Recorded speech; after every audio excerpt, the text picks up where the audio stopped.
Bloomberg Audio Studios. Podcasts, radio, news. I'm Matt Miller. And I'm Hannah Elliott. And this is Hot Pursuit.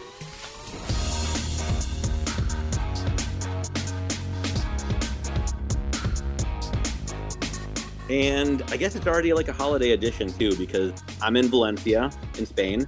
Feliz Navidad. Thank you. Gracias. How's the weather? It's 70 degrees out. Amazing. Which, nice. Even for Valencia, is quite warm.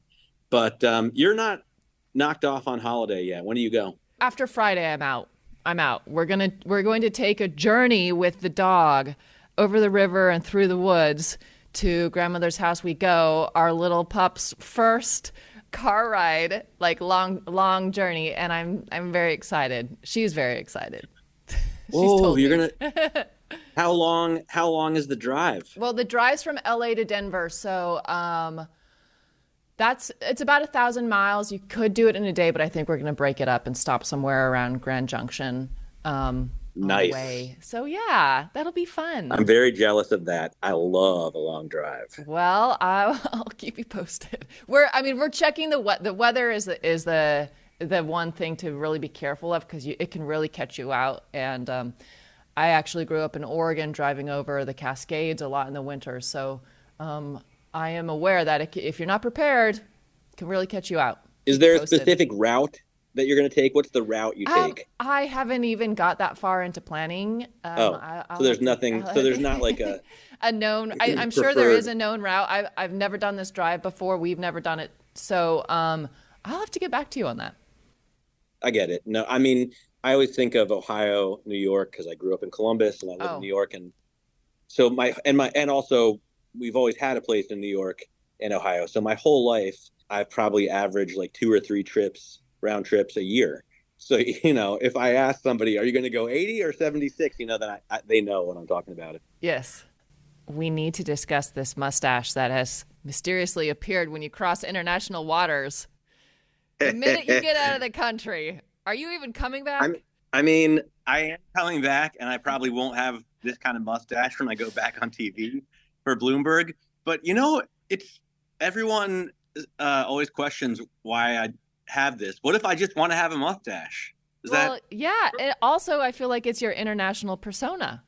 I mean, you can be whoever you want to be in Spain. True. It makes me much more American over here.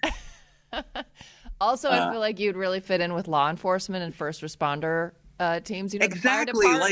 The fire department there would love are to have a ton you. of respectable people, even in America, with full-on mustaches. I don't see why I should not be able to wear one. By the way, I've been doing a lot of thinking about police lately. Police in Boston ride giant Harley-Davidson Road Kings, and they have their own special. That's the fleet vehicle for the cops. That's their fleet. Yeah, okay. It is, right. Because I've done a bunch of 4th of July events where we had super fancy police escorts to and from the venue.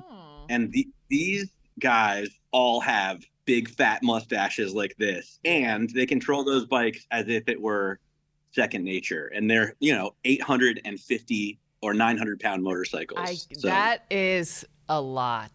I have seen, by the way, firsthand the work of tariff here in Spain, because I went to the Harley-Davidson dealership to look at a Fat Bob. Now, in the U.S., they stopped production of them, or stopped sales of them last year, but they were $18,900. And here in Spain, in dollars, and here in Spain, they're $24,900 in euros. Wow. So like closer to 30 grand in dollars. So basically, 50% more expensive than they are in America. Wow. That's wild. It's crazy, right? Yeah. And yet the cops have them.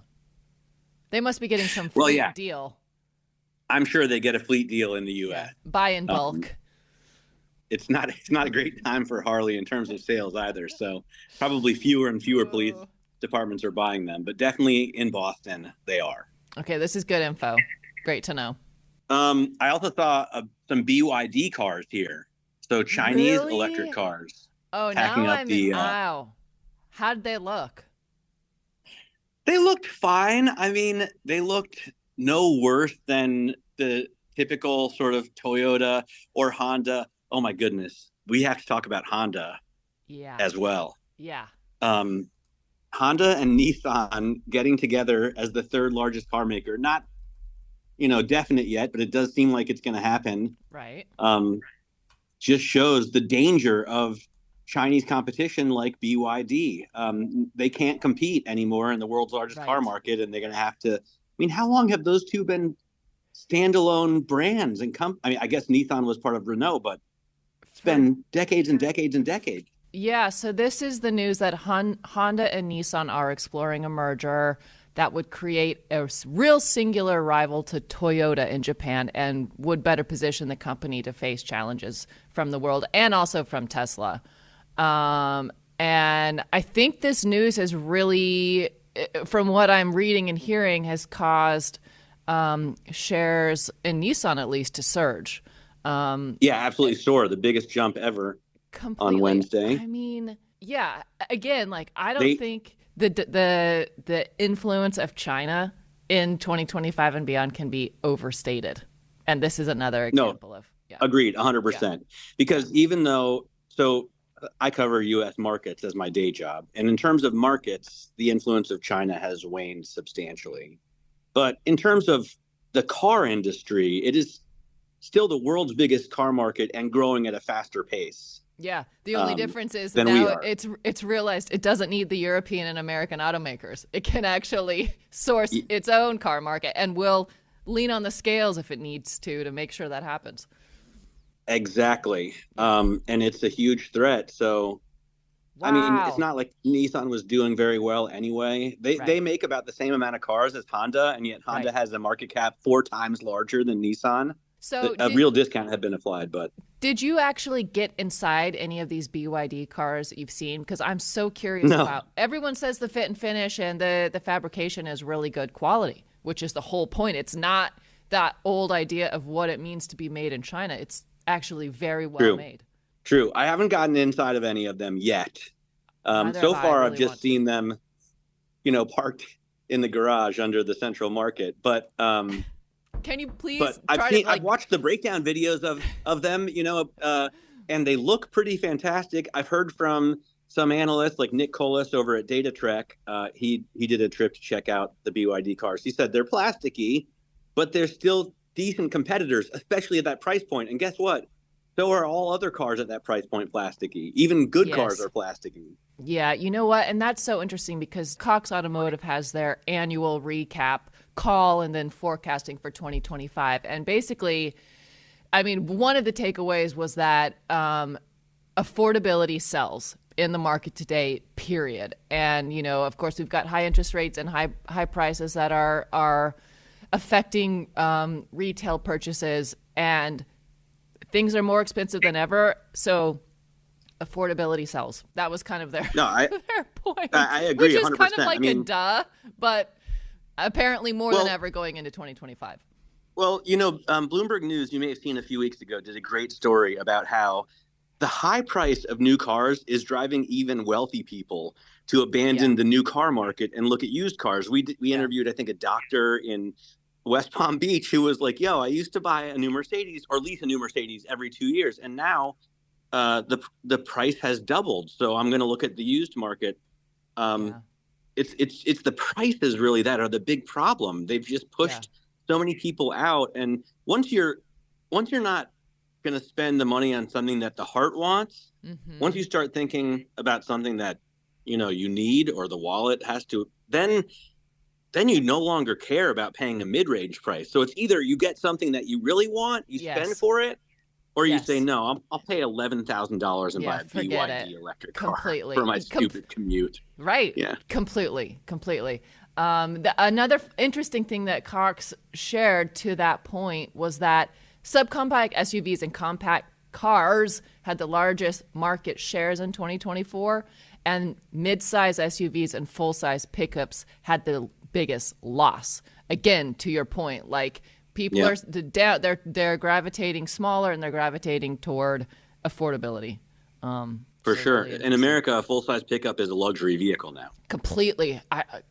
Like I was really, on my end-of-year car list, we included, which we discussed on your TV show, the Ford F-250 King Ranch, which starts at like $75,000, which was to me seemed, oh, wow, you got one under $100,000. Yeah. Surprising. Yes, for sure. 'Cause when I heard you say that price, I thought, really, for the diesel? Like, if I got an F-250 King Ranch with the big diesel motor, I would expect to pay at least 90 grand for it. Yeah, that price doesn't include all the add-ons and extras. That's the qualifier. That's, like the listed MSRP. I have a feeling if you go to the automaker, you might be suckered into adding some things to that. But by the way, we didn't. So that was on my TV show, but we didn't talk about your list yet. So well, that's we'll a good end segue. on the big one. Yeah, it is a great segue. So we'll end on that, but I want to touch on a few others. Sure. Because I know the Fiat Cinco 500. What do you call it? Well, I call it the 500e, but Cinquecento. Yeah, call it that too. I know that was on your list, and I loved that car also. I drove the 500e, the little electric Fiat 500 in red, and I thought it was amazing.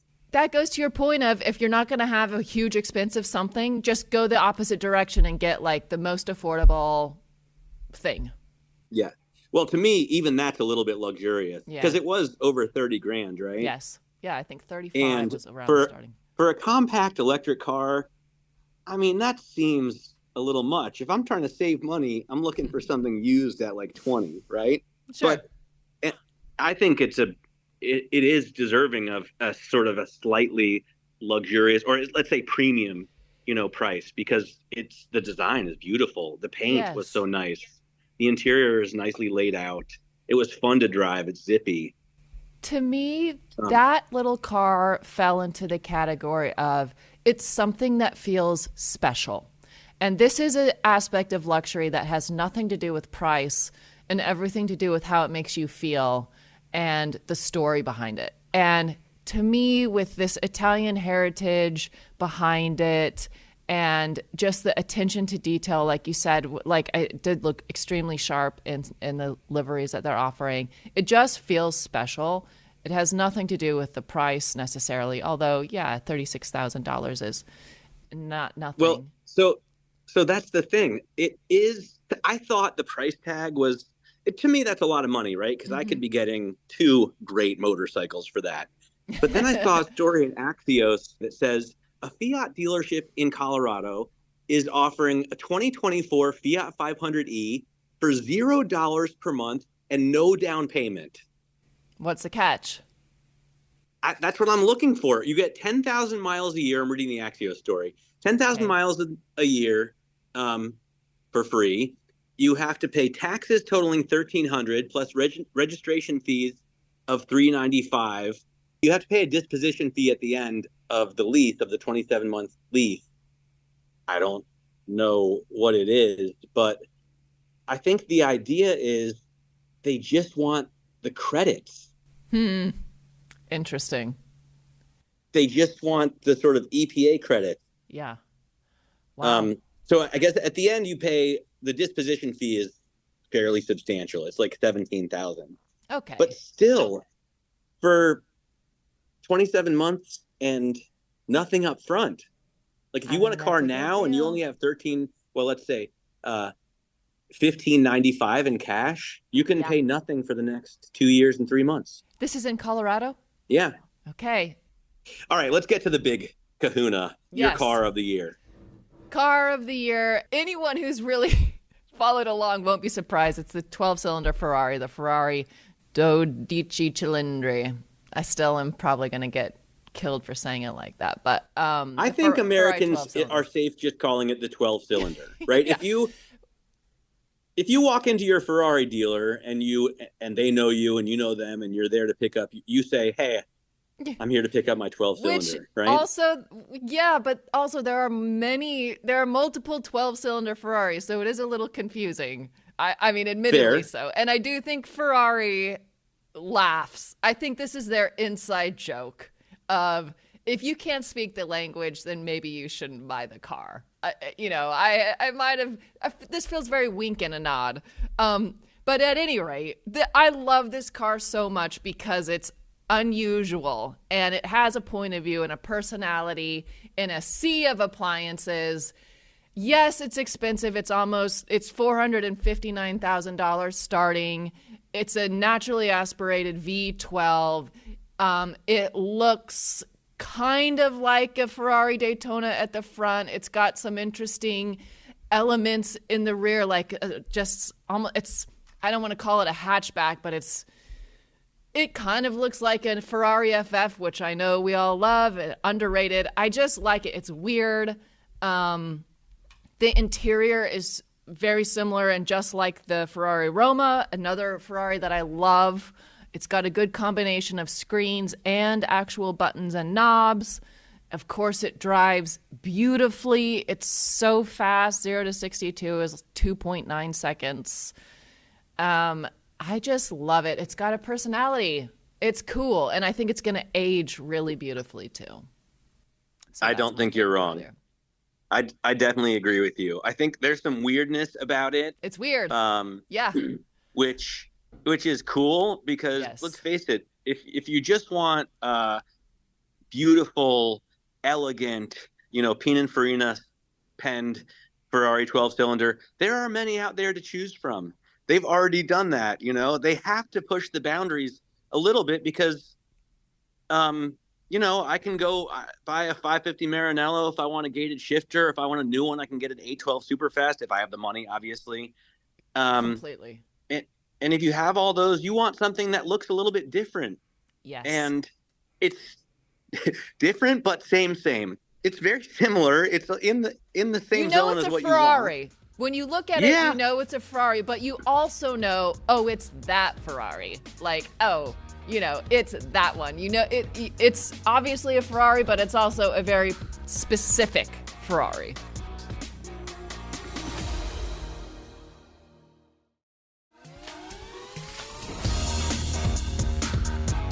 So we're going to play the interview of Benedetto Vigna, the CEO of Ferrari, who dropped by the office. And I have all of these poor person questions. Why don't you make a stick shift? Why all the computers? Why are you downsizing to a V6 for the supercar, for the F80?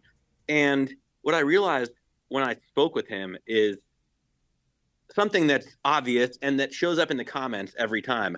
It's not for me. I'm not their target market, Frankly, very few of our listeners are going to be their target market. I mean, you quoted at 400 whatever, but the truth is you're not going to get it unless you've already bought 3 or 4 other $500,000 Ferraris. So it's a totally different group of people who genuinely give 0 Fs about having a stick shift or the purest, automotive feeling. They want the newest thing that's closest to F1 technology that they can get, that screams, I'm so rich, that I don't need to be able to pronounce the name of the car I bought, Yes. And, of course, the rest of us love to dream. And that's part of the beauty of cars and sharing cars, because we still feel like we can almost touch it, and we can imagine what color we would get if we were getting one, and we can imagine how we would spec the interior. And I have to say, I don't think every person who buys a Ferrari is the type of person that you describe. No, but the newest 12-cylinder from the dealer, right? No, look, there are plenty of Ferrari owners who I've spoken with just in reporting who are truly nice, humble people who love the cars because they are really sublime to drive and they're really beautiful, and who happen to think that beauty for its own sake is worth a lot. And I think there have been some other cars that we've discussed that are almost deliberately ugly or jarring, and this is the opposite of that. This is beauty is as important as everything else that goes into making a car, which I'm seeing less and less of. So obviously there are some people who just buy it so they can show off, but not everyone who buys a Ferrari is like that. For sure. No, there are people who appreciate the quality and the technology. I'm just saying for the me's of the world, I look at the Puro Sang, whatever you call it, the Puro Sangua, right? Yeah. And you need a Google developed quantum computer to be able to run each corner of the suspension, which is insane. Just give me coilover shocks, So I don't know. Anyway, let's get into the interview. Here is Benedetto Vigna, the CEO of Ferrari. Ferrari had, it turns out, a great season. I mean, fantastic improvement. You almost won the Constructors' Championship. You're only 14 points off. What did you think? I think that the team did a great job. This year has been, as you said, fantastic year. Unfortunately, we were not the first one, but I congratulated really with all the team, from Fred, all the mechanics, engineers, the 2 pilots. I think this is a good launch pad also for next year. I think that really the team deserve a big thank you, grazie, from all the people, from the fan, from the colleague. So I'm very, very happy. I mean, it's, in my mind, Ferrari is more connected to Formula One than pretty much any other brand. And I grew up with Michael Schumacher and the Tifosi. I mean, total domination. It was amazing. And now you have the chance to hire, or you have the chance to race with someone else who people think may be the greatest driver of all time. What are you looking forward to doing in 2025 with Lewis Hamilton? We are looking for Lewis to join our team. We are looking for another great season. We will do our best to make sure that, let's say, we achieve, we are competitive. I think it's important in this sport, like in all the sport, to be competitive and to be always to give the best. What is important in this sport, and this is the essence of our brand, is to keep alive the will to progress, the will to make always something better. I think Lewis will contribute, will help us. I mean, you are competitive already. You showed this year, and he is obviously an incredibly skilled driver. But I think, a lot of people feel that either Ferrari was selling cars to race or racing to sell cars. And when we were just talking, you and I just sat in a conference room and had an off-the-record conversation for a little bit. I think you highlighted the important sort of symbiotic relationship between racing and business. It's not one or the other, not one for the other, but they both really help each other. The symbiosis, as you say, is very important, Matt. I think, as I told you, there are 3 important messages and values for the racing team, for the company overall. One is all the technology innovation we do on the track that we can bring on the road. 2, it gives also a commercial platform that is interesting for many sponsors and many players that share the same values. And 3, it is a constant reminder that the only way for a company to be sustainable in the long term is this continuous will to progress. And having a sport team embedded in the company, I think it's a big asset, because it remembers all of us that one weekend you can win, the other one you may lose, but you never lose. You always learn. That's very important. I mean, I think it's a fascinating way to think about it. And also, you mentioned the will to progress. And I'm an old guy, the kind who's stuck in the past. I was really surprised when you came out with the F80 that it had a V6, because I have thought, a Ferrari supercar has to have a V12 or a turbocharged V8. I'm from the days of the F40. When I was in high school, that was the poster, we had on V8 the walls. Turbo. Yeah. V8 Turbo. Exactly. Yeah. And then I looked on your website and I saw welcome to the era of V6. I think it was on the 296 if you click into that. Is that directly derived from Formula One racing? Is that from the power plant on the track? That's what you want in your most important supercar? I would like to tell you that today, if you take a Le Mans hypercar, if you take F1, they are all V6 hybrid. Yeah. And when you think about the pinnacle of the technology, when you want to do something that is pushing the limit, well, you need to stick to something that is delivering the highest performances. And V6 hybrid is one of those. Just consider that our thermal engine in that car is more than 300 horsepower per liter. And then on top of the 3 liter, so 900 horsepower, you add additional 300 thermal, let's say electric horsepower. So I think you have to pick always the best technology for the supercar, because the supercar is epitome of the best, let's say, car you can make with technology you have available at that time. You also, though, pay homage to your heritage with design cues. I mean, in the 12-cylinder car, I can see the Daytona very clearly. Yeah. And the SUV, the Puro Sangue. No, it's SUV, Matt. We don't make SUV. We make Puro Sangue. SUV is a sport utility vehicle. Fair. Okay, fair. I'm just trying to avoid an attempt at pronouncing the Italian name, because I know I'm going to butcher it. Puro Sangue. Puro Sangue. I mean, Perfect. You still have the naturally aspirated V12 of the past, you know?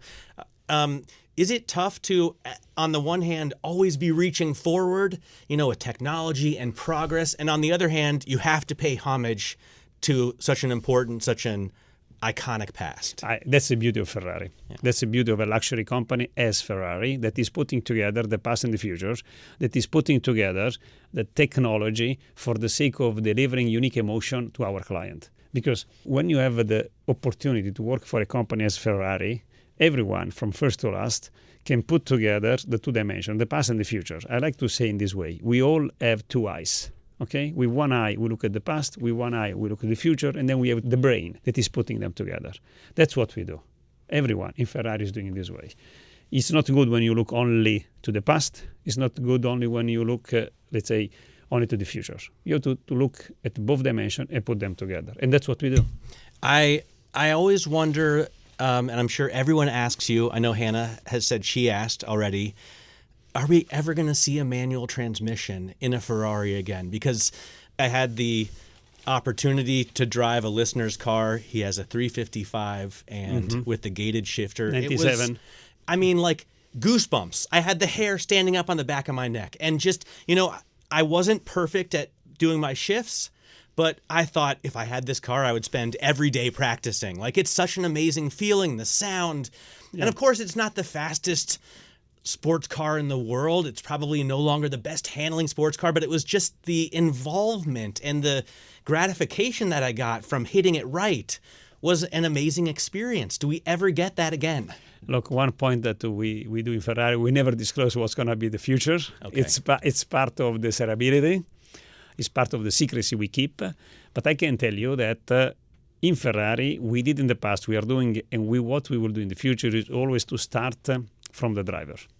Because we want to harness the technology, whatever they are, in a way that deliver unique emotion to the driver. This is really important. I mean, we cannot... I don't like to start from technology. The company does not start from technology. The company everything starts from the driver. That's it. That's very important. But you also have, the most technologically advanced cars in the world. I was looking at the Purosang. The suspension system is just otherworldly. Yeah. It's like nothing else with the spool valve shocks, but also truly active suspension. Isn't it tough to stay on the forefront like that? And we call it FAST, Ferrari Active Suspension Technology. It is really unique. I tried the Purosangue on some racing track, and I can tell you it's very sporty. I use this car daily, and I have a lot of fun because you really, when you corner, you feel yourself in a sports car. It's not something. The reason why I was telling you is not an SUV, because SUV is bulky.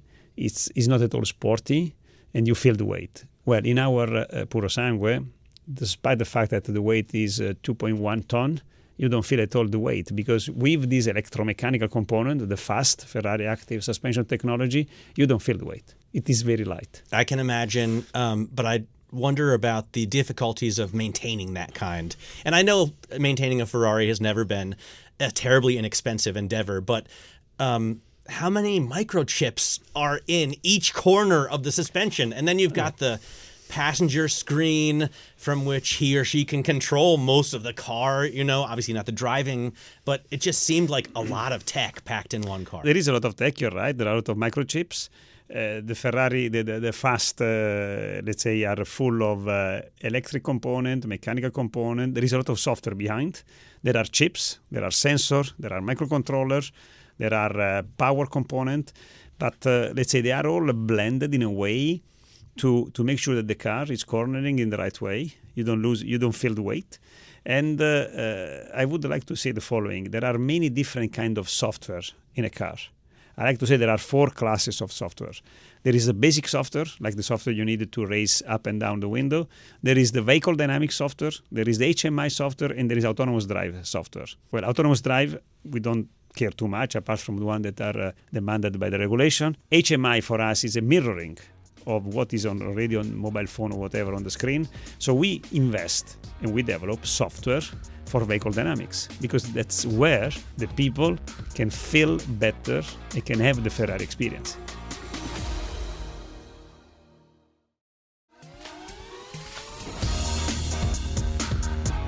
on the one hand, I feel like in my mind, I'm a purist, right? But I'm not a Luddite. I don't want to go back to carburetors. I don't want to have no ABS, you know? I need traction control, especially if I have 900 or 1200 horsepower.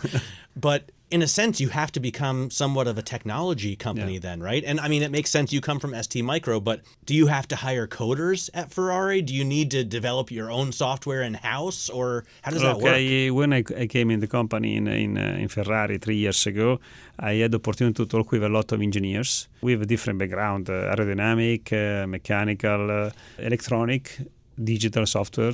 I was really surprised by the depth of know-how that is there. And you understand when you see the kind of car that the team is able to do. But really, the amount of know-how that is in this company is really unique. There is a lot of innovation, there is a lot of dedication, a lot of sense of belonging, a lot of passion. I feel daily the passion they put to make something unique all the time. I actually want to talk about that. How did you come to this job? You were telling us earlier that when you came in, you hit the books, started reading everything you could about all the technological innovations that you would need to deal with. You obviously have a tech-savvy background to begin with, but you have to have had a passion for cars also. It's not like Johnny Elkann would hire someone who doesn't care about cars to come and run his, crown jewel. So what was it? I've been always in love with cars. I've been always in love with a product where technology allow people to live unique moments, to deliver emotion. So, and also I have to say that I like also to work for companies where there is a lot of heritage you can build on. So Ferrari was my dream. It was also a place where you can put together the past and the future. You put together the storytelling and the technology. I transitioned to this world, and with the team and all the members, I'm having a lot of fun. And there is only one problem in Ferrari. You know which one is it? Which car to choose? Which car to choose, yes, but there is also another one. The time flies. I mean, I was there 3 years and a half ago. It looks like yesterday. Because you see, I mean, when I get out of the office in the evening, when you see all these beautiful cars standing on the road, when you see client coming to see our car, we see that in the event, when we try the car on the test track, as you say, you have goosebumps. Yes. I mean, I have the opportunity to try with the test drivers different kind of car on the test track. And it's really incredible how the car is able to deliver unique emotion to us. So what are your favorite? I know it's difficult to choose. The next one. No, okay, but I mean, like, I look at some of the even recent vehicles you've put out, and I'm just blown away. Like, the Roma is something that I never would have expected from Ferrari. And it's also, I mean, the entry-level Ferrari, or I don't know how you describe it in the company, but I think it's one of the most beautiful vehicles that I've ever seen. Our car there are two extremes, if you want. One is for pilot, and one is for sport car drivers. We have different kind of car. We have the Roma Spider. We have the 296 GTB and the GT and the Spider. Also a V6. We have V6 hybrid. We have the V8 hybrid that is SF90. Now we have also the special version, the XX, Spider, and Coupe. We have the supercar. We have the Puro Sangue. I think for us it's different Ferrari for different moments, different Ferrari for different Ferraristi, for different kind of client. It depends what you want to do. Are there any holes in that? Are there any product holes where you're like, I think we need a station wagon, or, we need a truck? No, I think we need, a four-door sedan. I mean, is there anything? I think a pickup truck that would be fantastic. Look, today, as I say, we are working on a lot of interesting product. You're not going to tell me anything about Matt, unfortunately, you are so kind. You are very hospitable here. Unfortunately, I cannot. I mean, we cannot disclose too much. We are paying too much attention. Which of these cars means the most to you? I mean, I imagine the Roma was already in production when you came on board, but it was the first. The Roma, no, okay. When the first car that I saw, that we announced after I got in the company, was the Daytona, because I got in the company in September. It was announced in November, and the team already did all the job, all the work. That was very important for me, because if you want, it's the first car we decided together with the team the name of the car. So yes. I will always remember. It's a fantastic name. I've been on the banked turns of Daytona Raceway, which is an amazing experience in itself. I imagine, me too. I mean, and then if you consider also what happened over there in 1967 with the 3 Ferrari. Yes. That's so really it's an important part of goosebumps. your history. That's really goosebumps. Yes. Not to mention the fact that I'm pretty sure there's a Daytona in Miami Vice, right? He has a Testarossa and a Daytona. There is a Daytona, but that was a 365 GTB. Yes. And I remember because that was it was announced when I was born in 1969. You know, Ferrari is a lot of cars. And you know how I remember the year of announcement of those cars? How? I associate those cars to people I know. That so makes 1975, 308. 1997. And what do you associate? My car? 308, you associate that with Magnum My PI? sister. Your sister. Oh, so people you personally know. Yes, I associate with people I know because it's easier for me to remember this way. Otherwise, I mean, there are a lot of models. I mean, the company did in 77 years, we did around 250 different kind of sports cars. It's not easy. So I had to find my own way. That's so your mnemonic device. I still do a lot of mistakes, but I keep improving. So a few months ago, I sent a message to the people reporting to me. To each of them, I sent the car. So I have one guy in 1984 that this year turned 40, and is a 288 GTO. Very nice so car. It's, you know, in this case it's easier. But I have another colleague in 1964, 250 GT Lusso. I remember in this way. Also a fantastic product. Do you have any favorites of the classics? I mean, you have a great GTO presentation on your website, and that's an amazing car. For me, though, the Magnum PI Ferrari is what kind of defines, at least in my brain, you know, passively. There are several of them. Yeah. The first one I tried when I was here in US, end of 90s, was the F50. There was so I will always remember that experience. But there is also the 250 GT Lusso 1964. I like a lot. It's a very beautiful car, of course. Quite pricey at this point. There is it's not so old. It's not classic because it's still younger than 20 years. There is the 458. There is a F8. There is the Pista. Is great, but there are many. It depends. This summer in July, I tried with a colleague the Testarossa 1957. Wow, beautiful. Only 4 gears. Incredible how you can push each gear. No seat belt. Of course not. You don't need no door to open. You have to jump in. So an incredible history. What about the people that work there? I mean, you've talked a lot about, when we were having our conversation earlier, the competence that you saw. Yeah. You were struck by the competence of the people working there. But I wonder about also the culture. I mean, in the Motor Valley, this is a place where cars are more important than probably, you know, any other place besides Stuttgart and Detroit, right? So it's one of the main hotspots for car culture. It's true. It's an hotspot. The Motor Valley, there are a lot of competence over there. And the competence keep growing. The competence keep accruing over the time because, for example, in Motor Valley till 5 years ago, you did not need to have competence in chemistry. Now you need to have them. Why? Because electric car needs batteries and you need to have this competence. So it's a place where the people know a lot, but also they are willing to learn a lot. And I think this is very important because I think that to be sustainable as a team, in the future, you need to know a lot, but also you need to be ready to learn a lot from whoever from all the people in the world. So what we did, for example, in this respect, we created, together with university and other companies, a laboratory to understand and to develop the next generation chemistry for the battery, for the cell.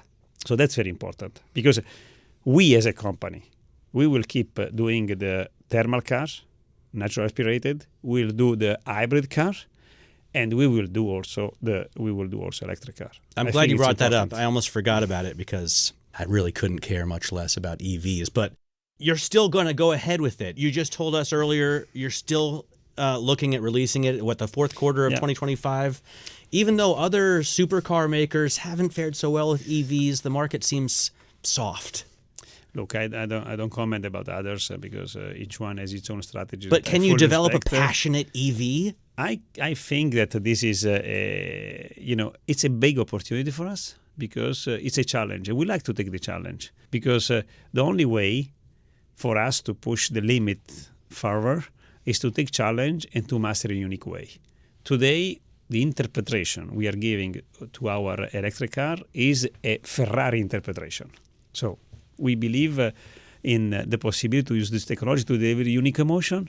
We said 2022, we said unveil in Q4 25, and we are on track. We are testing on different tracks, and you have to wait still a few quarters. I will, but I mean, I remember hearing stories, and these may have been unfounded rumors that aren't true, that when Ferrari engineers first had to use turbochargers, they were very unhappy about bringing. And now we prize those vehicles, right?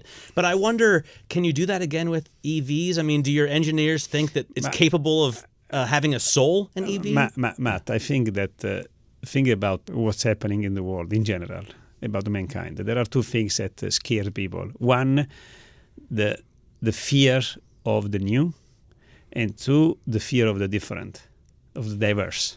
I mean, if you see, over the course of history. So it's normal that people are scared about the new. I like to say that innovation is not democratic in the sense that not all the people see the innovation. Because if all the people would see the innovation, then it would be called the production. I think we see the opportunity to use also the electric, and I like to say electric engine, not motor, just to feel it closer to the thermal engine, in a unique way. I think it's an interesting challenge. We are pleased at the stage of development where we are. We have to go through till the end, and we will deliver this we will make another unique Ferrari. Okay, I'm looking forward to that. We don't have much time left, but I want to ask, again, going back to the culture. You've only been there for 3.5 years, but Ferrari has such a storied past with such strong leaders. What kind of imprint do you want to leave on the culture? Or what is the unique selling point that you bring to Ferrari and that you hope to leave with Ferrari? That's a good point, and I think that what I want to leave to the company is to make sure that there is empowerment at all levels in the company. I want all the level in the company to be empowered. I want all the level to contribute to the innovation, because it's fundamental that today and in the future, the organization work more than, not so much in a hierarchical mode, but more meshed way, interconnected way. And if I think also the progress we are doing, for example, on sustainability, it's something that is happening because the blue collars, together with the white collars, are bringing up some new ideas. I think it's fundamental. Today, with all the tools we have, WhatsApp, email, we can close AI. But natural intelligence is also important. It will always be important, because the emotional intelligence, the AI will never have the emotional intelligence, okay? Yeah. It's like to think, when you think about a man has a head, but there's also the gut, okay? AI is only a man with big brain, but there is also a gut feeling that makes a difference. So what I want to say, I would like to leave a company that has a culture that is more suitable for the challenge that the company will have in the future. I'm very pleased. We are doing very good progress in this direction, and many others will do together. Well, it's a noble cause, and I really appreciate you sitting down with us. Thank you, Matt. Thank you. Thank you so much. That was so great. I really regret that I wasn't able to make that interview, Matt, but you did great, obviously. And they missed you. I always learn a lot when I listen. It's just so good to hear from the horse's mouth, straight from Italy, what's going on. For sure. I will say they missed you. The whole PR team was like, we're so excited to see Hannah. And then when I got to the conference room, they were like, where's Hannah? Got to keep them wanting more. Exactly. So when you go and see them at Villa d'Este or whatever, they'll be like super happy to see you. Yeah, it was good fun to talk to him, and it's always fun to dream about Ferraris. I got to spend a lot of time on the website digging into it before he came in, because I wanted to be prepared. And it's funny, the website, it is not to the same level as the suspension system of the Purosang. And I've noticed a lot of these. Giving you a little trouble? Spooling? Well, it's just not quite there. And of course, that's not their focus, right? Because it should be, though. I doubt their main customers are spending time configuring the cars online. This is a thing with like every automaker. The websites are trash. They take, maybe they're trying to overcomplicate it, because it does always seem like they're constantly spooling. They take forever to load. They're hard to navigate. You can't, it doesn't give you what you need right away.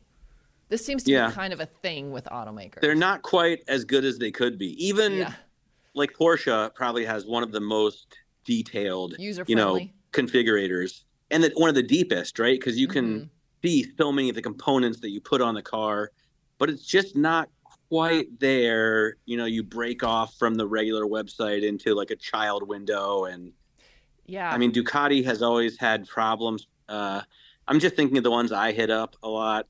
I like Chevy has a pretty good one, Ford, but they're just not as good as they could be, Yeah, I know.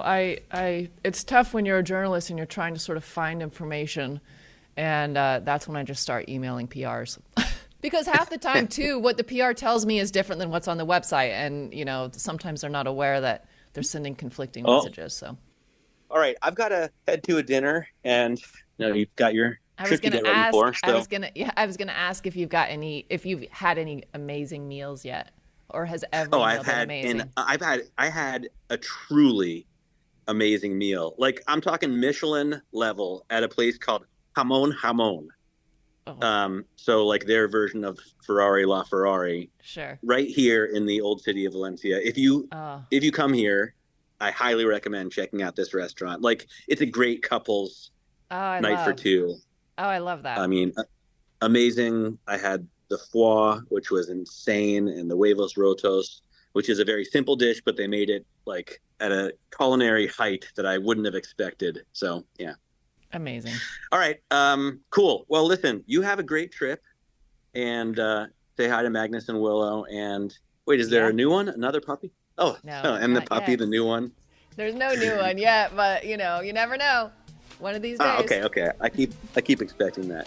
And I'll see you here, same time, same place next week. That's right. I'm Matt Miller. And I'm Hannah Elliott. And this is Bloomberg.